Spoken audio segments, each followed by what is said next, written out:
ਸਤਿ ਸ਼੍ਰੀ ਅਕਾਲ ਜੀ। ਪਹਿਲਾਂ ਤਾਂ ਜਿੰਨੇ ਵੀ ਲਿਸਨਰ ਨੇ ਜੀ, ਸਭ ਨੂੰ ਦੀਵਾਲੀ ਦੀਆਂ ਬਹੁਤ-ਬਹੁਤ ਮੁਬਾਰਕਾਂ। ਪੰਜਾਬੀ ਰੇਡੀਓ USA ਨੂੰ ਦੁਨੀਆ ਦੇ ਜਿਹੜੇ ਵੀ ਹਿੱਸੇ ਦੇ ਵਿੱਚ ਤੁਸੀਂ ਸੁਣਦੇ ਹੋ, ਜਿੱਥੇ ਵੀ ਬੈਠੇ ਹੋ, ਇਹ ਦੀਵਾਲੀ ਦਾ ਤਿਉਹਾਰ ਤੁਹਾਡੇ ਵਾਸਤੇ ਖੁਸ਼ੀਆਂ ਖੇੜੇ ਲੈ ਕੇ ਆਵੇ। ਅਤੇ ਕੋਸ਼ਿਸ਼ ਕਰਨਾ, ਜੇਕਰ ਜਿੱਥੇ ਵੀ ਤੁਸੀਂ ਰਹਿੰਦੇ ਹੋ ਉੱਥੋਂ ਦਾ ਜਿਹੜਾ ਵਾਤਾਵਰਨ ਹੈ ਉਹਨੂੰ ਬਚਾਈ ਰੱਖਣਾ, ਕਿਉਂਕਿ ਇੱਥੇ ਜੋ ਹਾਲਾਤ ਵਾਤਾਵਰਨ ਦੇ ਬਣੇ ਨੇ ਉਹ ਕਿਸੇ ਤੋਂ ਲੁਕੇ ਛਿਪੇ ਨਹੀਂ। ਪਹਿਲਾਂ ਤਾਂ ਪਰਾਲੀ ਸਾੜ ਕੇ ਜੋ ਹਾਲਾਤ ਜਿਹੜੇ ਜੀ ਬਣੇ ਹੋਏ ਨੇ, ਬਦਤਰ ਬਣੇ ਹੋਏ ਨੇ, ਔਰ ਪਟਾਕਿਆਂ ਨੇ ਜਿਹੜਾ ਜੀ ਉਹ ਸਾਹ ਲੈਣਾ ਇੱਥੇ ਔਖਾ ਜਿਹੜਾ ਕੀਤਾ। ਬੇਸ਼ੱਕ ਇਸ ਵਾਰੀ ਇਹ ਕਿਹਾ ਜਾ ਸਕਦਾ ਹੈ ਕਿ ਪਟਾਕੇ ਓਡੀ ਵੱਡੀ ਮਾਤਰਾ ਦੇ ਵਿੱਚ ਨਹੀਂ ਚੱਲੇ ਜਿੰਨੇ ਜਿਹੜੇ ਜੀ ਉਹ ਚੱਲਦੇ ਆ, ਪਰ ਫਿਰ ਵੀ ਚੱਲੇ ਆ। ਅਤੇ ਜਿੰਨੀ ਦੇਰ ਤੱਕ ਇਹ ਜਿਹੜੇ ਜੀ ਜਾਰੀ ਰਹਿੰਦੇ ਆ ਪਟਾਕੇ, ਉਨੀ ਦੇਰ ਤੱਕ ਇਹ ਕਿਹਾ ਜਾ ਸਕਦਾ ਹੈ ਕਿ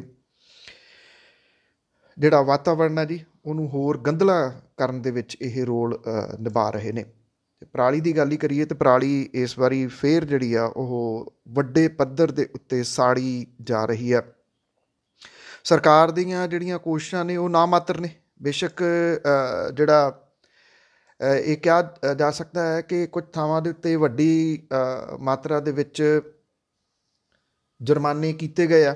ਲਾਲ ਲਕੀਰਾਂ ਜਿਹੜੀਆਂ ਮੈਂ ਤੁਹਾਨੂੰ ਦੱਸੀਆਂ ਸੀ ਉਹ ਫੇਰੀਆਂ ਜਾ ਰਹੀਆਂ ਨੇ, ਜਿਹੜੀਆਂ ਕਿ ਮੁਸ਼ਕਿਲ ਬਣਨਗੀਆਂ ਆਉਂਦੇ ਸਮੇਂ ਦੇ ਵਿੱਚ ਕਿਸਾਨਾਂ ਦੇ ਵਾਸਤੇ। ਪਰ ਕਿਸਾਨ ਜਿਹੜੇ ਨੇ ਉਹ ਕਿਸਾਨ ਜਥੇਬੰਦੀਆਂ ਦੇ ਕਹੇ ਔਰ ਜਿਹੜਾ ਇਹਨੂੰ ਪਰਾਲੀ ਨੂੰ ਜਿਹੜਾ ਜੀ ਉਹ ਇਹਦਾ ਕੋਈ ਪ੍ਰਬੰਧ ਨਾ ਕਰਨ ਦੇ ਵਾਸਤੇ ਜਿਹੜਾ ਜੀ ਉਹ ਬਜਿੱਦ ਨੇ। ਉਹ ਇੱਕੋ ਗੱਲ ਦੇ ਉੱਤੇ ਅੜੇ ਨੇ ਕਿ ਸਰਕਾਰ ਇਸ ਮਾਮਲੇ ਦੇ ਵਿੱਚ ਮਦਦ ਜਿਹੜੀ ਉਹ ਕਰੇ। ਕਦੋਂ ਇਹ ਜਿਹੜਾ ਜੀ ਠੀਕ ਹੁੰਦਾ ਕੁਛ ਨਹੀਂ ਕਿਹਾ ਜਾ ਸਕਦਾ।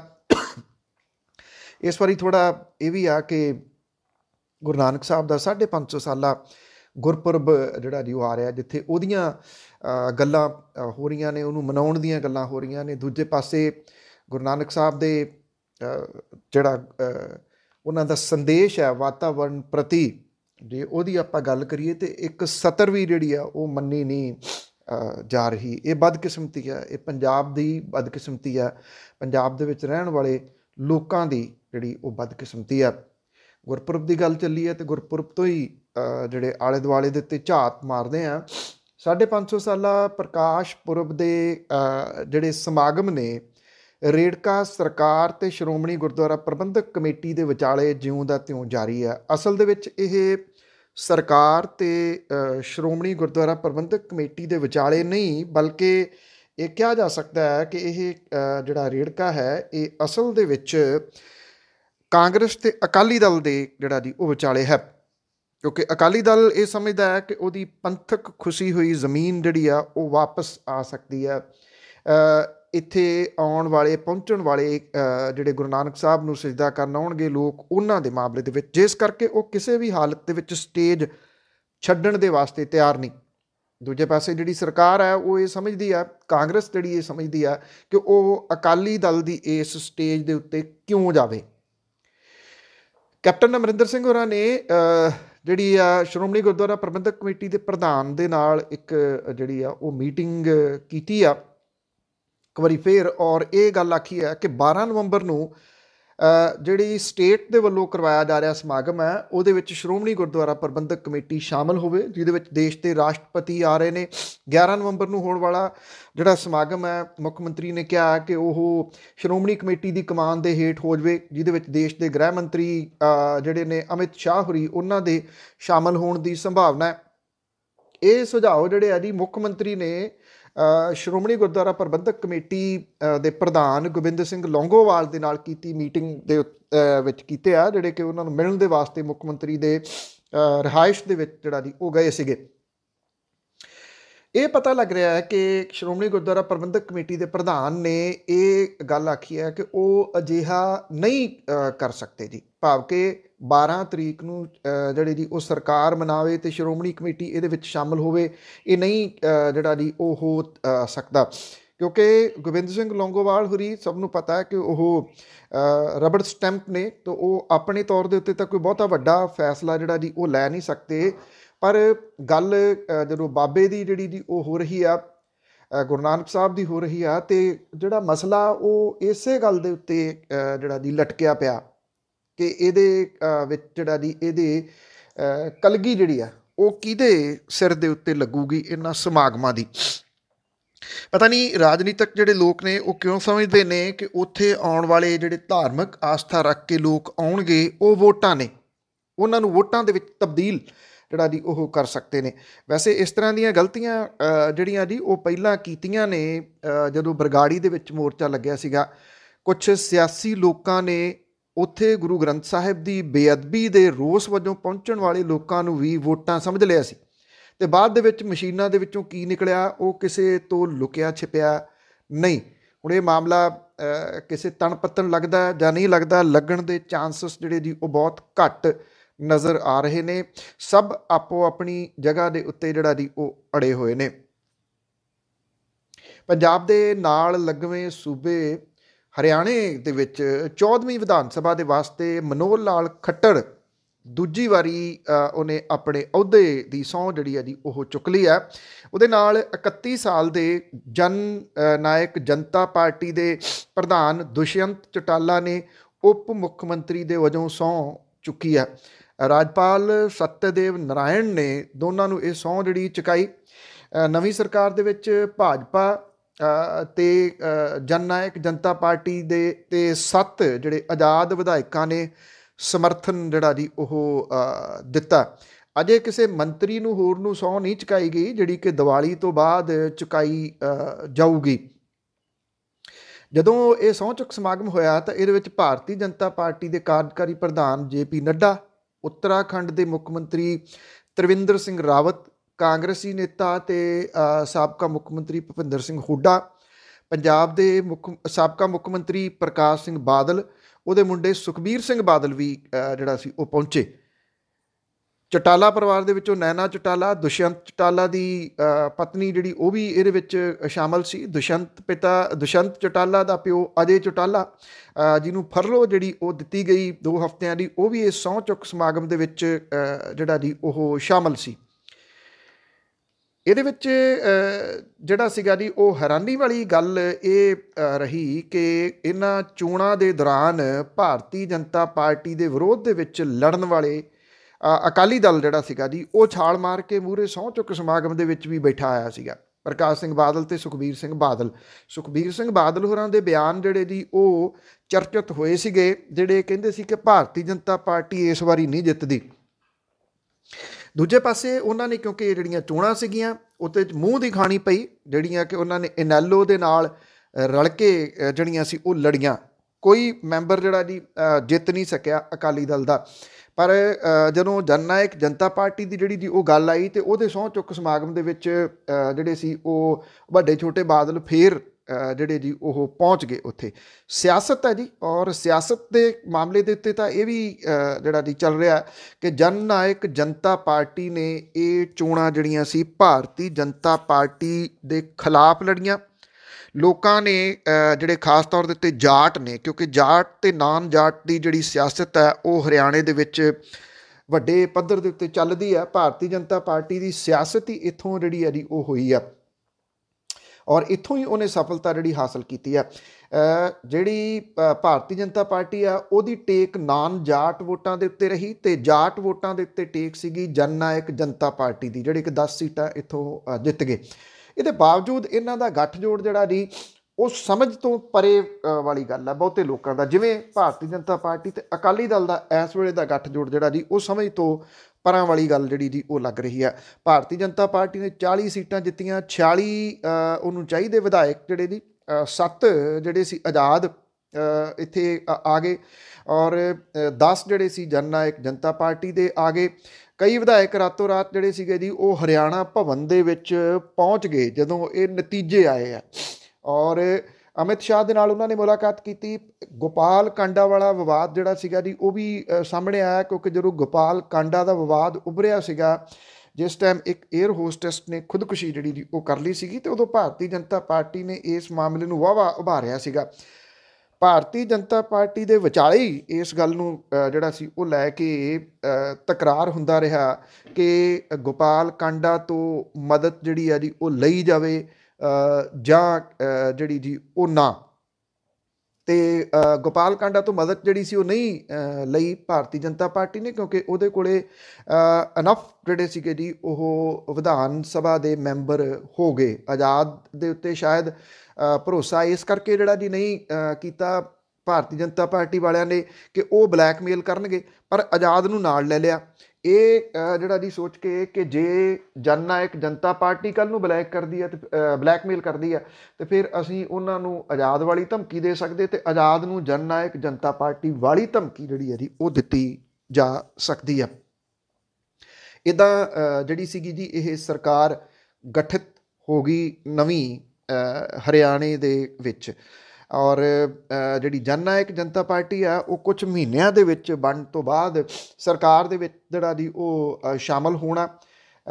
ਇਹ ਕਿਹਾ ਜਾ ਸਕਦਾ ਹੈ ਕਿ ਦੁਸ਼ਯੰਤ ਚੌਟਾਲਾ ਨੇ ਇੱਕ ਗੱਲ ਜਿਹੜੀ ਤਕਰੀਬਨ ਉਹ ਸਿੱਧ ਕਰਤੀ ਕਿ ਜਿਹੜੇ ਇਨੈਲੋ ਆ ਇੰਡੀਅਨ ਨੈਸ਼ਨਲ ਲੋਕ ਦਲ, ਉਹਦੀ ਕੋਈ ਹੋਂਦ ਜਿਹੜੀ ਦੀ ਹੁਣ ਨਹੀਂ ਬਚੂਗੀ। ਇਸੇ ਕਰਕੇ ਬਾਦਲ ਪਿਓ ਪੁੱਤ ਜਿਹੜੇ ਸੀਗੇ ਜੀ ਉਹ ਇਸ ਚੌਂਕ ਚੁੱਕ ਸਮਾਗਮ ਦੇ ਵਿੱਚ ਜਨ ਨਾਇਕ ਜਨਤਾ ਪਾਰਟੀ ਦੇ ਨਾਲ ਜਿਹੜਾ ਜੀ ਖੜ ਗਏ। ਜਿਹਨੇ ਦੁਸ਼ਯੰਤ ਚੌਟਾਲਾ ਨੇ ਉਹਨਾਂ ਦੀ ਇਹ ਅਪੀਲ ਵੀ ਉਦੋਂ ਮੰਨਣ ਤੋਂ ਨਾ ਕਰਤੀ ਸੀ ਕਿ ਦੋਵੇਂ ਜਿਹੜੀਆਂ ਪਾਰਟੀਆਂ ਨੇ ਉਹ ਆਪਸ ਦੇ ਵਿੱਚ ਬਹਿ ਕੇ ਸਮਝੌਤਾ ਕਰਨ, ਇੰਡੀਅਨ ਨੈਸ਼ਨਲ ਲੋਕ ਦਲ ਤੇ ਜਨ ਨਾਇਕ ਜਨਤਾ ਪਾਰਟੀ। ਇਸ ਵੇਲੇ ਦੁਨੀਆ ਭਰ ਦੇ ਵਿੱਚ ਚਰਚਾ ਜਿਹੜਾ ਹੈ ਉਹ ਆਈਸਿਸ ਦੇ ਸਰਗਣੇ ਅਬੂ ਬਕਰ ਅਲ ਬਗਦਾਦੀ ਦੀ ਮੌਤ ਨੂੰ ਲੈ ਕੇ ਜਿਹੜਾ ਜੀ ਉਹ ਹੋ ਰਿਹਾ। ਅਮਰੀਕੀ ਫੌਜ ਦੇ ਹਮਲੇ ਤੋਂ ਬਾਅਦ ਇਹ ਕਿਹਾ ਗਿਆ ਕਿ ਆਈਸਿਸ ਦਾ ਸਰਗਣਾ ਅਬੂ ਬਕਰ ਅਲ ਬਗਦਾਦੀ ਜਿਹੜਾ ਜੀ ਉਹਨੇ ਇੱਕ ਸੁਸਾਈਡ ਬਲਾਸਟ ਦੇ ਵਿੱਚ ਆਪਣੇ ਆਪ ਨੂੰ ਉਡਾਇਆ। ਇਹ ਅਮਰੀਕਾ ਤੋਂ ਵੀ ਜਿਹੜੀਆਂ ਕਨਫਰਮੇਸ਼ਨ ਆ ਜੀ ਉਹ ਆਉਣ ਤੋਂ ਬਾਅਦ ਇਹ ਜਿਹੜੀਆਂ ਜੀ ਖਬਰਾਂ ਵੱਡੇ ਰੂਪ ਦੇ ਵਿੱਚ ਸਾਹਮਣੇ ਆ ਰਹੀਆਂ ਨੇ, ਔਰ ਉੱਥੋਂ ਵੀ ਬਗਦਾਦੀ ਦੀ ਮੌਤ ਦੀ ਪੁਸ਼ਟੀ ਜਿਹੜੀ ਆ ਜੀ ਉਹ ਕੀਤੀ ਗਈ ਆ। ਇਹ ਜਿਹੜਾ ਜੀ ਇਹ ਆਖਿਆ ਗਿਆ ਕਿ ਉਹਦੇ ਨਾਲ ਜਿਹੜਾ ਇਹਦੇ ਬਗਦਾਦੀ ਸੀਗਾ ਉਹਦੇ ਨਾਲ ਕੁਝ ਹੋਰ ਲੋਕ ਵੀ ਇਹਦੇ ਵਿੱਚ ਜਿਹੜਾ ਸੀ ਮਾਰੇ ਗਏ। ਜਿਹੜਾ ਇਹ ਅਮਰੀਕਨ ਸੀਗੀ ਜੀ ਫੌਜ, ਉਹਦੇ ਜਿਹੜਾ ਸੀ ਚਫੇਰਿਓਂ ਪਏ ਦਬਾਅ ਦੇ ਕਰਕੇ ਉਹਨੇ ਇੱਕ ਜਿਹੜੀ ਬਾਰੂਦੀ ਸੁਰੰਗ ਸੀਗੀ ਉਹਨੂੰ ਉਡਾਇਆ, ਔਰ ਇਹ ਵੀ ਕਿਹਾ ਜਾ ਰਿਹਾ ਕਿ ਉਹਦੇ ਨਾਲ 3 ਬੱਚੇ ਵੀ ਉਹਦੇ ਸ਼ਾਮਲ ਸੀਗੇ। ਜਿਹੜੀਆਂ ਖਬਰਾਂ ਮਿਲ ਰਹੀਆਂ ਨੇ ਇਹ ਵੀ ਕਿਹਾ ਜਾ ਰਿਹਾ ਕਿ ਉਹਦਾ ਪਿੱਛਾ ਵੀ ਜਿਹੜਾ ਜੀ ਉਹ ਕੀਤਾ ਗਿਆ। ਜਦੋਂ ਉਹਨੂੰ ਕੋਈ ਰਾਹ ਨਹੀਂ ਮਿਲਿਆ ਤਾਂ ਉਹਨੇ ਇੱਕ ਜਿਹੜੀ ਸੁਸਾਈਡ ਜੈਕਟ ਪਾਈ ਹੋਈ ਸੀ ਉਹਦੇ ਨਾਲ ਇਹ ਬਲਾਸਟ ਕੀਤਾ ਦੱਸਿਆ ਜਾ ਰਿਹਾ। ਉਹਦੇ ਨਾਲ ਉਹਦੇ 3 ਬੱਚਿਆਂ ਦੀ ਮੌਤ ਵੀ ਜਿਹੜੀ ਆ ਜੀ ਉਹ ਹੋਈ ਦੱਸੀ ਜਾ ਰਹੀ ਆ, ਔਰ ਇਹ ਕਿਹਾ ਗਿਆ ਕਿ ਕੁਝ ਹਾਲਾਂਕਿ ਉਹਦਾ ਜਿਹੜਾ ਜੀ ਬਹੁਤਾ ਹਿੱਸਾ ਬਚਿਆ ਨਹੀਂ ਸਰੀਰ ਦਾ, ਪਰ ਉਹਦੀ ਪਹਿਚਾਣ ਜਿਹੜੀ ਜੀ ਕਰਨ ਤੋਂ ਬਾਅਦ ਇੱਕ ਕਨਫਰਮੇਸ਼ਨ ਜਿਹੜੀ ਉਹ ਦਿੱਤੀ ਗਈ ਆ। ਇਹ ਕਿਹਾ ਜਾ ਰਿਹਾ ਕਿ ਸੀਰੀਆ ਦੇ ਇਦਲਿਬ ਜਿਹੜਾ ਸੂਬਾ ਹੈ ਉੱਥੇ ਮਿਲਟਰੀ ਹੈਲੀਕਾਪਟਰ, ਜਹਾਜ਼ ਅਤੇ ਡਰੋਨਸ ਦੇ ਨਾਲ ਜਿਹੜਾ ਸੀਗਾ ਫੋਰਸਿਸ ਨੂੰ ਜ਼ਮੀਨ ਦੇ ਉੱਤੇ ਉਤਾਰਿਆ ਗਿਆ ਸੀਗਾ। ਜਿਹੜੀ ਆ ਉਹ ਪੁਖਤਾ ਜਾਣਕਾਰੀ ਮਿਲਣ ਤੋਂ ਬਾਅਦ ਕਿ ਬਗਦਾਦੀ ਉੱਥੇ ਜਿਹੜਾ ਦੀ ਉਹ ਲੁਕਿਆ ਹੋਇਆ ਸੀਗਾ। ਬਗਦਾਦੀ ਨੂੰ 2014 ਦੇ ਵਿੱਚ ਜਿਹੜਾ ਜੀ ਵੇਖਿਆ ਗਿਆ ਸੀ ਲਾਸਟ ਟਾਈਮ। ਉਦੋਂ ਉਹਨੇ ਭਾਸ਼ਣ ਦਿੰਦਿਆਂ ਹੋਇਆਂ ਆਪਣੇ ਆਪ ਨੂੰ ਇਰਾਕ ਅਤੇ ਸੀਰੀਆ ਦਾ ਖਲੀਫਾ ਦੱਸਿਆ ਸੀਗਾ। ਇਰਾਕ ਅਤੇ ਸੀਰੀਆ ਦੇ ਵਿੱਚ ਅਮਰੀਕਾ ਅਤੇ ਉਹਦੀਆਂ ਜਿਹੜੀਆਂ ਨੈਟੋ ਫੋਰਸਿਸ ਨੇ ਉਹਨਾਂ ਨੇ ਆਈਸਿਸ ਦੇ ਅੱਤਵਾਦੀਆਂ ਦੇ ਨਾਲ ਲੰਬੀ ਲੜਾਈ ਜਿਹੜੀ ਜੀ ਉਹ ਲੜੀ। ਅਮਰੀਕਾ ਨੇ ਉਹਦੇ ਉੱਤੇ $2.5 ਕਰੋੜ US ਜਿਹੜਾ ਜੀ ਉਹਦਾ ਇਨਾਮ ਰੱਖਿਆ ਹੋਇਆ ਸੀਗਾ। ਹਾਲਾਂਕਿ ਬਗਦਾਦੀ ਦੇ ਬਾਰੇ ਦੇ ਵਿੱਚ ਪਹਿਲਾਂ ਵੀ ਕਈ ਵਾਰੀ ਉਹਦੇ ਮਰਨ ਦੀਆਂ ਖਬਰਾਂ ਜਿਹੜੀਆਂ ਆਉਂਦੀਆਂ ਰਹੀਆਂ, ਪਰ ਇਹਨਾਂ ਦੀ ਪੁਸ਼ਟੀ ਕਦੇ ਨਹੀਂ ਸੀ ਹੋਈ। ਹੁਣ ਜਿਹੜੀ ਇਹ ਪੁਸ਼ਟੀ ਆ ਅਮਰੀਕਾ ਦੇ ਵੱਲੋਂ ਜਿਹੜੀ ਆ ਉਹ ਕੀਤੀ ਗਈ ਆ। ਸ੍ਰੀਲੰਕਾ ਦੇ ਵਿੱਚ ਕ੍ਰਾਈਸਟ ਚਰਚ ਦੇ ਵਿੱਚ 21 ਅਪ੍ਰੈਲ ਨੂੰ ਧਮਾਕੇ ਹੋਏ ਸੀ, ਜਿਹਦੇ ਵਿੱਚ ਕੋਈ 250 ਦੇ ਕਰੀਬ ਲੋਕ ਮਾਰੇ ਗਏ ਸੀਗੇ। ਇਹਦੇ ਤੋਂ ਬਾਅਦ ਆਈਸਿਸ ਨੇ ਬਗਦਾਦੀ ਦਾ ਇੱਕ ਵੀਡੀਓ ਜਾਰੀ ਕੀਤਾ ਸੀਗਾ ਜਿਹਦੇ ਵਿੱਚ ਸ੍ਰੀਲੰਕਾ ਦੇ ਵਿੱਚ ਹੋਏ ਇਹ ਜਿਹੜੇ ਹਮਲੇ ਸੀ ਇਹਨਾਂ ਦੀ ਜ਼ਿੰਮੇਵਾਰੀ ਲੈਂਦਿਆਂ ਜਿਹੜਾ ਦੀ ਉਹ ਵਿਖਾਈ ਦਿੱਤਾ ਸੀਗਾ। ਸੋ ਇਹ ਜਿਹੜੇ ਦੀ ਅਮਰੀਕਾ ਦੇ ਵੱਲੋਂ ਹੁਣ ਕਨਫਰਮੇਸ਼ਨ ਹੈ ਕਿ ਬਗਦਾਦੀ ਜਿਹੜਾ ਸੀਗਾ ਉਹ ਹਮਲੇ ਦੇ ਵਿੱਚ ਮਾਰਿਆ ਜਿਹੜਾ ਜੀ ਉਹ ਗਿਆ ਹੈ ਇਸ ਵੇਲੇ। ਔਰ ਇਹ ਜਿਹੜੀ ਦੀ ਇੱਕ ਵੱਡੀ ਪ੍ਰਾਪਤੀ ਨੈਟੋ ਫੋਰਸਿਸ ਦੀ ਜਿਹੜੀ ਆ ਉਹ ਮੰਨੀ ਜਾ ਰਹੀ ਆ। ਨੈਟੋ ਫੋਰਸਿਸ ਵਿਸ਼ਵ ਪੱਧਰ ਦੇ ਉੱਤੇ ਲੜਦੀਆਂ ਨੇ। ਪੰਜਾਬ ਦੀ ਪੁਲਿਸ ਜਿਹੜੀ ਆ ਜੀ ਉਹ ਸੂਬੇ ਦੀ ਪੁਲਿਸ ਹੈ, ਕਿਉਂਕਿ ਅਗਲੀ ਖਬਰ ਜਿਹੜੀ ਜੀ ਉਹਦੇ ਨਾਲ ਜੁੜੀ ਹੋਈ ਆ, ਥੋੜ੍ਹੀ ਅਜੀਬੋ ਗਰੀਬ ਹੈ। ਅਕਸਰ ਲੁੱਟ ਖੋਹ ਦੀ ਜਦੋਂ ਘਟਨਾ ਵਾਪਰਦੀ ਆ ਤੇ ਪੁਲਿਸ ਜਿਹੜੀ ਆ ਉਹ ਜਾ ਕੇ ਫਿਰ ਆਇਡੈਂਟੀਫਾਈ ਕਰਦੀ ਆ ਤੇ ਲੁੱਟ ਕਰਨ ਵਾਲੇ ਜਿਹੜੇ ਆ ਉਹਨਾਂ ਨੂੰ ਫੜਦੀ ਆ। ਪਰ ਜਦੋਂ ਪੁਲਿਸ ਲੁੱਟੀ ਜਾਵੇ ਤੇ ਫਿਰ ਕਿਹਦੇ ਤੋਂ ਮਦਦ ਲਈ ਜਾਵੇ? ਮੁਕਤਸਰ ਦੇ ਵਿੱਚ ਪੁਲਿਸ ਨੂੰ ਲੁੱਟਣ ਦਾ ਮਾਮਲਾ ਜਿਹੜਾ ਜੀ ਉਹ ਸਾਹਮਣੇ ਆਇਆ। ਪੁਲਿਸ ਨੇ ਫਾਜ਼ਿਲਕਾ ਡਿਸਟ੍ਰਿਕਟ ਦੀ ਸਰਹੱਦ ਦੇ ਕੋਲੇ ਇੱਕ ਪਿੰਡ ਆ ਭਾਈ ਕਾ ਕੇਰਾ, ਇੱਥੇ ਨਾਕਾ ਲਾਇਆ ਹੋਇਆ ਸੀਗਾ ਔਰ ਇੱਕ ਕਾਰ ਜਿਹੜੀ ਸੀ ਉਹਨੂੰ ਸ਼ੱਕ ਦੇ ਆਧਾਰ ਦੇ ਉੱਤੇ ਰੋਕਿਆ, ਉਹਦੀ ਤਲਾਸ਼ੀ ਲੈਣ ਦੇ ਵਾਸਤੇ ਰੋਕਿਆ। ਕਾਰ ਦੇ ਵਿੱਚੋਂ ਉਤਰੇ ਜਿਹੜੇ ਲੋਕ ਸੀਗੇ ਉਹਨਾਂ ਨੇ ਗਨ ਪੁਆਇੰਟ ਦੇ ਉੱਤੇ ਜਿਹੜਾ ਸੀਗਾ ਜੀ ਉਹ ਪੁਲਿਸ ਨੂੰ ਲੈ ਲਿਆ ਔਰ ਉਹਨਾਂ ਨੇ ਜਿਹੜੀ ਉਹ ਪੁਲਿਸ ਦੀ ਆਲਟੋ ਕਾਰ ਸੀਗੀ ਜੀ ਉਹਨੂੰ ਲੁੱਟ ਕੇ ਲੈ ਗਏ ਗਨ ਪੁਆਇੰਟ ਦੇ ਉੱਤੇ। ਅਤੇ ਜਿਹੜੀ ਇੱਕ ਸਵਿਫਟ ਕਾਰ ਜਿਹਦੇ ਉੱਤੇ ਉਹ ਆਏ ਸੀਗੇ ਉਹ ਚੋਰੀ ਦੀ ਕਾਰ ਸੀ, ਉਹ ਪੁਲਿਸ ਵਾਲਿਆਂ ਦੇ ਉੱਥੇ ਕੋਲੇ ਸੀ ਉਹ ਛੱਡ ਗਏ। ਭਾਈ ਕੇ ਕੇਰਾ ਦੇ ਜਿਹੜੇ ਮੁਲਾਜ਼ਮ ਨੇ ਗੁਰਦਿਆਲ ਪੁਲਿਸ ਦਾ, ਉਹ ਕਹਿੰਦਾ ਕਿ 3 ਮੁਲਾਜ਼ਮ ਫਾਜ਼ਿਲਕਾ ਮੁਕਤਸਰ ਦੀ ਹੱਦ ਦੇ ਉੱਤੇ ਲਾਏ ਨਾਕੇ ਨੂੰ ਵੇਖਣ ਦੇ ਵਾਸਤੇ ਜਿਹੜਾ ਜੀ ਉਹ ਗਏ ਸੀਗੇ। ਸ਼ੱਕ ਦੇ ਆਧਾਰ ਦੇ ਉੱਤੇ ਉਹਨਾਂ ਨੇ ਇੱਕ ਕਾਰ ਨੂੰ ਰੋਕ ਕੇ ਜਦੋਂ ਤਲਾਸ਼ੀ ਲੈਣ ਦੀ ਕੋਸ਼ਿਸ਼ ਕੀਤੀ ਤਾਂ ਉਹਦੇ ਵਿੱਚੋਂ ਜਿਹੜੇ ਬੰਦੇ ਸੀ ਉਹ ਨਿਕਲ ਆਏ ਔਰ ਉਹਨਾਂ ਨੇ ਗਨ ਪੁਆਇੰਟ ਜਿਹੜੇ ਸੀ ਉਹਦੇ ਉੱਤੇ ਆਪਣੀ ਕਾਰ ਤਾਂ ਛੱਡਤੀ ਚੋਰੀ ਦੀ ਅਤੇ ਪੁਲਿਸ ਵਾਲਿਆਂ ਦੀ ਕਾਰ ਜਿਹੜੀ ਦੀ ਉਹ ਲੈ ਕੇ ਨਿਕਲ ਗਏ। ਇੱਥੇ ਪਿੰਡਾਂ ਦੇ ਜਿਹੜੇ ਲੋਕ ਨੇ ਉਹ ਡਰੇ ਹੋਏ ਨੇ। ਪੁਲਿਸ ਦੇ ਵਾਸਤੇ ਇੱਕ ਵੱਡੀ ਸਿਰਦਰਦੀ ਜਿਹੜੀ ਹੈ ਜੀ ਉਹ ਬਣ ਗਈ ਆ ਕਿ ਇਹ ਕਾਰ ਜਿਹੜੀ ਪੁਲਿਸ ਦੀ ਆ ਉਹਨੂੰ ਹੁਣ ਕਿੱਥੋਂ ਜਿਹੜਾ ਜੀ ਉਹ ਲੱਭਿਆ ਜਾਵੇ। ਇਹ ਜਿਹੜੀ ਹੈ ਜੀ ਉਹ ਜਿਹੜੇ ਪੁਲਿਸ ਦੇ ਸੀਨੀਅਰ ਅਧਿਕਾਰੀ ਨੇ ਉਹ ਕਹਿੰਦੇ ਆ ਕਿ ਪਹਿਲਾਂ ਕਾਰ ਫੜ ਲਈਏ, ਫਿਰ ਜਿਹੜਾ ਜੀ ਉਹ ਪਤਾ ਲਾਵਾਂਗੇ ਕਿ ਬਦਮਾਸ਼ਾਂ ਦਾ ਮਕਸਦ ਜਿਹੜਾ ਜੀ ਉਹ ਕੀ ਸੀਗਾ। ਪੰਜਾਬ ਪੁਲਿਸ ਜਿਹੜੀ ਹੈ ਜੀ ਉਹ ਪਿਛਲੇ ਕੁਝ ਦਿਨਾਂ ਤੋਂ ਜ਼ਿਆਦਾ ਹੀ ਚਰਚਿਤ ਹੈ। ਕਦੀ ਉਹਨੂੰ ਜਿਹੜੇ ਜੀ ਜਿੱਥੇ ਉਹ ਚਿੱਟਾ ਫੜਨ ਜਾਂਦੀ ਆ ਉੱਥੇ ਕੁੱਟ ਦਿੰਦੇ ਆ ਲੋਕ, ਕਦੇ ਉਹ ਚਿੱਟਾ ਲੈ ਕੇ ਕਿਸੇ 'ਤੇ ਪਾਉਣ ਜਾਂਦੀ ਆ ਅਤੇ ਲੋਕ ਉੱਥੇ ਫੜ ਲੈਂਦੇ ਆ, ਅਤੇ ਕਦੇ ਖੁਸਰੇ ਜਿਹੜੇ ਆ ਜੀ ਉਹ ਪੁਲਿਸ ਨੂੰ ਕੁੱਟ ਦਿੰਦੇ ਆ। ਇਹਨਾਂ ਸਾਰੀਆਂ ਵਾਰਦਾਤਾਂ ਤੋਂ ਬਾਅਦ ਇਹ ਜਿਹੜੀ ਵਾਪਰੀ ਵਾਰਦਾਤ ਆ ਇਹ ਆਪਣੇ ਆਪ ਦੇ ਵਿੱਚ ਫਿਰ ਕਈ ਸਵਾਲ ਜਿਹੜੇ ਜੀ ਉਹ ਖੜ੍ਹੇ ਕਰਦੀ ਆ ਕਿ ਗਨ ਪੁਆਇੰਟ ਦੇ ਉੱਤੇ ਜੇ ਪੁਲਿਸ ਹੀ ਲੁੱਟੀ ਗਈ ਅਤੇ ਫਿਰ ਜਿਹੜਾ ਜੀ ਉਹ ਆਮ ਬੰਦਿਆਂ ਦਾ ਕੀ ਹਾਲ ਜਿਹੜਾ ਉਹ ਹੋਊਗਾ। ਕਿਉਂਕਿ ਵਿਦੇਸ਼ਾਂ ਦੇ ਵਿੱਚ ਜਿਹੜੇ ਜਾਣ ਦੇ ਚਾਹਵਾਨ ਨੇ ਉਹ ਕਿਸੇ ਨਾ ਕਿਸੇ ਏਜੰਟਾਂ ਦੇ ਕੋਲੇ ਫਸਦੇ ਅਕਸਰ ਜਿਹੜੇ ਦੀ ਉਹ ਆਪਾਂ ਸੁਣੀਦੇ ਨੇ। ਦੁਆਬੇ ਤੋਂ ਵਿਦੇਸ਼ ਜਾਣ ਦੇ ਜਿਹੜੇ ਚਾਹਵਾਨ ਨੇ ਹਜ਼ਾਰਾਂ ਲੋਕ ਹੁਣ ਤੱਕ ਜਿਹੜੇ ਗੈਰ ਕਾਨੂੰਨੀ ਟਰੈਵਲ ਏਜੰਟਾਂ ਦੀਆਂ ਧੋਖਾਦਹੀਆਂ ਦਾ ਸ਼ਿਕਾਰ ਹੋ ਚੁੱਕੇ ਨੇ। ਪੰਜਾਬ ਦੇ ਦੁਆਬਾ ਇਲਾਕੇ ਦੇ ਵਿੱਚੋਂ ਸਭ ਤੋਂ ਵੱਧ ਪੰਜਾਬੀ ਜਿਹੜੇ ਨੇ ਉਹ ਵਿਦੇਸ਼ਾਂ ਦੇ ਵਿੱਚ ਜਾ ਕੇ ਵਸਦੇ ਨੇ। ਪਿਛਲੇ 4 ਕੁ ਸਾਲਾਂ ਦੇ ਦੌਰਾਨ ਇਮੀਗ੍ਰੇਸ਼ਨ ਧੋਖਾਦਹੀਆਂ ਦੇ ਵਿੱਚ ਚੋਖਾ ਵਾਧਾ ਹੋਇਆ, ਪਰ ਪੁਲਿਸ ਉਹਨਾਂ ਠੱਗ ਕਿਸਮ ਦੇ ਬਹੁਤੇ ਟਰੈਵਲ ਏਜੰਟਾਂ ਨੂੰ ਕਾਬੂ ਕਰਨ ਤੋਂ ਅਸਮਰੱਥ ਰਹੀ ਹੈ ਔਰ ਉਹ ਸਿਰਫ ਕੇਸ ਦਾਇਰ ਕਰਨ ਤੋਂ ਇਲਾਵਾ ਹੋਰ ਕੋਈ ਕਾਰਵਾਈ ਜਿਹੜੀ ਦੀ ਉਹ ਨਹੀਂ ਕਰਦੀ। ਜਿਹੜੇ ਪਿੱਛੇ ਜੇ 311 ਭਾਰਤੀ ਸੀਗੇ ਜਿਨ੍ਹਾਂ ਨੂੰ ਮੈਕਸੀਕੋ ਦੀ ਸਰਕਾਰ ਨੇ ਡਿਪੋਰਟ ਕਰਕੇ ਭਾਰਤ ਭੇਜਿਆ ਸੀਗਾ, ਉਹਨਾਂ 'ਚੋਂ ਬਹੁਤਿਆਂ ਦਾ ਇਹ ਦੋਸ਼ ਹੈ ਕਿ ਉਹਨਾਂ ਨੂੰ ਆਪਣੇ ਦੇਸ਼ 'ਚ ਛੇਤੀ ਰੁਜ਼ਗਾਰ ਨਹੀਂ ਲੱਭਦਾ, ਜਿਹਦੇ ਕਰਕੇ ਉਹ ਟਰੈਵਲ ਏਜੰਟਾਂ ਦੇ ਢੇਰ ਚੜ੍ਹ ਜਾਂਦੇ ਆ ਔਰ ਇਹ ਸਾਰੇ ਨੌਜਵਾਨ ਗੈਰ ਕਾਨੂੰਨੀ ਤਰੀਕੇ ਦੇ ਨਾਲ ਅਮਰੀਕਾ ਦੇ ਵਿੱਚ ਦਾਖਲ ਹੋਣਾ ਚਾਹੁੰਦੇ ਸੀਗੇ। ਪੁਲਿਸ ਰਿਕਾਰਡ ਦੇ ਮੁਤਾਬਕ ਦੁਆਬਾ ਇਲਾਕੇ ਦੇ ਵਿੱਚ ਰੋਜ਼ 10 ਸ਼ਿਕਾਇਤਾਂ ਇਸ ਤਰ੍ਹਾਂ ਦੀਆਂ ਹੁੰਦੀਆਂ ਨੇ ਜਿਨ੍ਹਾਂ ਦਾ ਸੰਬੰਧ ਇਮੀਗ੍ਰੇਸ਼ਨ ਧੋਖਾਦਹੀਆਂ ਦੇ ਨਾਲ ਹੈ। ਪਿਛਲੇ 4 ਸਾਲਾਂ ਦੇ ਦੌਰਾਨ ਦੁਆਬਾ ਇਲਾਕੇ ਦੇ 3500 ਟਰੈਵਲ ਏਜੰਟਾਂ ਦੇ ਵਿਰੁੱਧ 1467 FIR ਜਿਹੜੀਆਂ ਜੀ ਉਹ ਦਰਜ ਹੋ ਚੁੱਕੀਆਂ ਨੇ। ਜਿਹੜੇ ਟਰੈਵਲ ਏਜੰਟਾਂ ਦੇ ਖਿਲਾਫ ਕੇਸ ਦਰਜ ਹੋਏ ਆ ਉਹਨਾਂ ਦੇ ਵਿੱਚੋਂ ਹਾਲੇ ਬਹੁਤਿਆਂ ਦੀ ਗ੍ਰਿਫਤਾਰੀ ਨਹੀਂ ਹੋਈ। ਪੁਲਿਸ ਰਿਕਾਰਡ ਦੇ ਮੁਤਾਬਕ ਬਹੁਤੇ ਲੋਕਾਂ ਨੂੰ Dubai, Malaysia, Bahrain, Armenia, Saudi Arab, Canada ਅਤੇ ਅਮਰੀਕਾ ਭੇਜਣ ਦੇ ਨਾਂ ਦੇ ਉੱਤੇ ਜਿਹੜਾ ਜੀ ਉਹ ਠੱਗਿਆ ਜਾਂਦਾ। ਇਕੱਲੇ ਕਪੂਰਥਲੇ ਜ਼ਿਲ੍ਹੇ ਦੇ ਵਿੱਚ 37 FIR ਦਰਜ ਹੋਈਆਂ ਨੇ।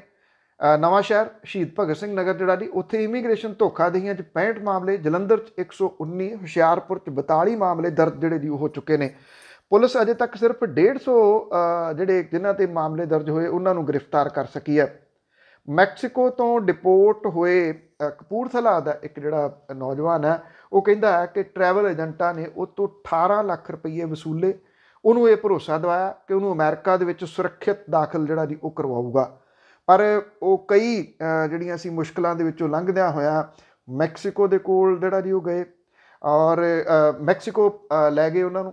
ਉੱਥੋਂ ਜਿਹੜੇ ਸੀ ਇਹ ਫੜੇ ਗਏ ਔਰ 311 ਜਿਹੜੇ ਸੀਗੇ ਇੱਥੇ ਡਿਪੋਰਟ ਕੀਤੇ ਗਏ ਭਾਰਤ ਦੇ ਵਿੱਚ। ਐਡੀ ਵੱਡੀ ਡਿਪੋਰਟੇਸ਼ਨ ਜਿਹੜੀ ਆ ਜੀ ਉਹ ਪਹਿਲੀ ਵਾਰੀ ਹੋਈ। ਡਿਪੋਰਟੇਸ਼ਨ ਤਾਂ ਪਹਿਲਾਂ ਵੀ ਹੁੰਦੀਆਂ ਨੇ ਪਰ ਐਡੀ ਵੱਡੀ ਗਿਣਤੀ ਦੇ ਵਿੱਚ ਜਿਹੜੇ ਲੋਕ ਸੀ ਉਹ ਇਕੱਠੇ ਭੇਜੇ ਗਏ। ਇਹ ਕਿਹਾ ਜਾ ਰਿਹਾ ਕਿ ਅਮਰੀਕਾ ਜਿਹੜਾ ਜੀ ਉਹ ਇੰਨੀ ਦਿਨੀ ਸਖਤ ਹੈ ਜਿਹਦੇ ਕਰਕੇ ਜਿਹੜੇ ਜੀ ਉਹ ਲੋਕ ਇਹ ਡਿਪੋਰਟ ਇੱਥੋਂ ਅਮਰੀਕਾ ਤੋਂ ਕੀਤੇ ਗਏ। ਇੱਕ ਤਾਂ ਨੌਕਰੀਆਂ ਜੀ, ਤੇ ਜਿਹੜੀ ਅਗਲੀ ਗੱਲ ਹੈ ਜੀ ਉਹ ਠੱਗੀਆਂ ਠੋਰੀਆਂ ਦੀ ਹੈ ਕਿ ਲੋਕ ਜਿਹੜੇ ਜੀ ਉਹ ਕਰਨ ਕੀ। Singhpura Buddha cooperative farming society ਦਾ ਜਿਹੜਾ ਜੀ ਇੱਕ ਹੈ ਇਹ ਜਿਹੜੀ ਇੱਕ ਠੱਗੀਆਂ ਦੇ ਕੁਝ ਮਾਮਲੇ ਨਵੇਂ ਸਾਹਮਣੇ ਆਏ ਨੇ।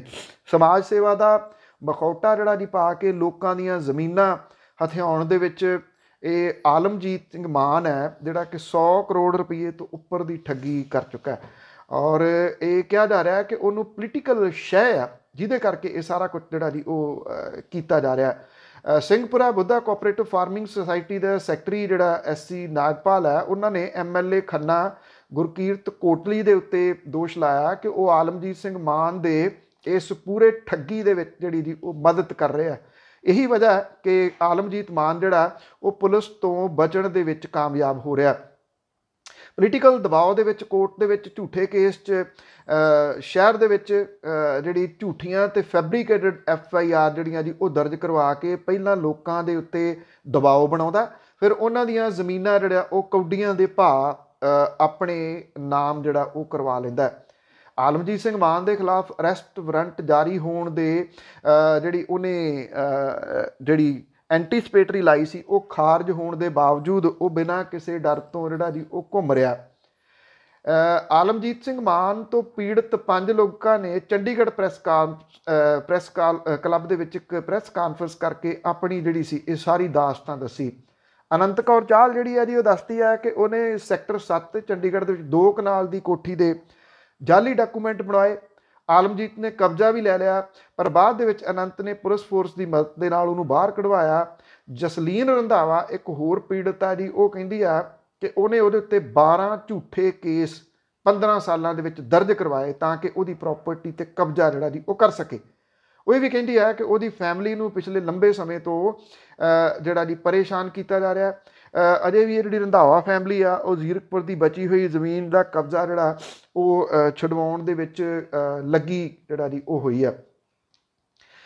ਸਿੰਘਪੁਰਾ ਕੋਆਪਰੇਟਿਵ ਸੁਸਾਇਟੀ ਦੇ ਰਾਜਵੀਰ ਸਿੰਘ ਤੇ ਜਗਜੀਤ ਸਿੰਘ ਨੇ ਵੀ ਆਪਣੀ ਦਾਸਤਾਨ ਜਿਹੜੀ ਜੀ ਉਹ ਦੱਸੀ। ਉੱਥੇ ਜਿਹੜਾ ਜੀ ਇਹ ਕਿਹਾ ਜਾ ਰਿਹਾ ਕਿ ਇਹਦੇ ਜਿਹੜਾ ਅਮਿਤ ਨੰਦਾ, ਪਵਨ ਸ਼ਰਮਾ, ਇਹਨਾਂ ਦੇ ਨਾਲ ਵੀ ਇਹ ਧੋਖਾਦਹੀ ਜਿਹੜੀ ਜੀ ਆਲਮਜੀਤ ਸਿੰਘ ਮਾਨ ਨੇ ਕਰਾਈ। ਤਰੀਕੇ ਸਾਰੇ ਜਗ੍ਹਾ ਦੇ ਉੱਤੇ ਆਲਮਜੀਤ ਸਿੰਘ ਮਾਨ ਦੇ ਇੱਕੋ ਆ। ਜਿਹਦੀ ਉਹ ਮਹਿੰਗੀ ਪ੍ਰਾਪਰਟੀ ਵੇਖਦਾ ਉਹਦੇ ਉੱਤੇ ਉਹ ਝੂਠੀਆਂ ਜਿਹੜੀਆਂ ਜੀ FIR ਦਰਜ ਕਰਵਾ ਦਿੰਦਾ। ਪੁਲਿਸ ਕਿਉਂਕਿ ਰਲੀ ਹੋਈ ਆ, ਪੁਲਿਸ ਇਸ ਕਰਕੇ ਰਲੀ ਹੋਈ ਆ ਕਿ ਉਹਦੇ ਵਿੱਚ ਜਿਹੜਾ ਜੀ ਪੋਲੀਟਿਕਸ ਜਿਹੜੀ ਜੀ ਉਹ ਸ਼ਾਮਲ ਹੈ। ਇੱਕ ਪੋਲੀਟੀਸ਼ੀਅਨ ਜਿਹੜਾ ਸ਼ਾਮਲ ਹੈ ਜਿਹਦਾ ਸਿੱਧਾ ਨਾਮ ਜਿਹੜਾ ਗੁਰਕੀਰਤ ਕੋਟਲੀ ਦਾ ਇਹਨਾਂ ਪੀੜਤਾਂ ਨੇ ਜਿਹੜਾ ਜੀ ਉਹ ਲਿਆ। ਇਸ ਕਰਕੇ ਆਲਮਜੀਤ ਸਿੰਘ ਮਾਨ ਜਿਹੜਾ ਜੀ ਉਹ ਪੁਲਿਸ ਦੀ ਪਹੁੰਚ ਤੋਂ ਦੂਰ ਆ। ਸੋ ਧੰਨਵਾਦ ਜੀ। ਇਹ ਸਨ ਅੱਜ ਦੀਆਂ ਕੁਝ ਆਲੇ ਦੁਆਲੇ ਦੀਆਂ ਖਬਰਾਂ ਜਿਹੜੀਆਂ, ਔਰ ਮੇਰੀ ਤੁਹਾਡੀ ਮੁਲਾਕਾਤ ਕੱਲ੍ਹ ਨੂੰ ਦੁਬਾਰਾ ਫਿਰ ਜਿਹੜੀ ਜੀ ਪੰਜਾਬੀ ਰੇਡੀਓ USA ਦੇ ਰਾਹੀਂ ਹੋਊਗੀ। ਇੱਕ ਵਾਰੀ ਫਿਰ ਤੁਹਾਨੂੰ ਸਮੂਹ ਸਰੋਤਿਆਂ ਨੂੰ ਦੀਵਾਲੀ ਦੀਆਂ ਬਹੁਤ ਬਹੁਤ ਮੁਬਾਰਕਾਂ। ਧੰਨਵਾਦ। ਸਤਿ ਸ਼੍ਰੀ ਅਕਾਲ।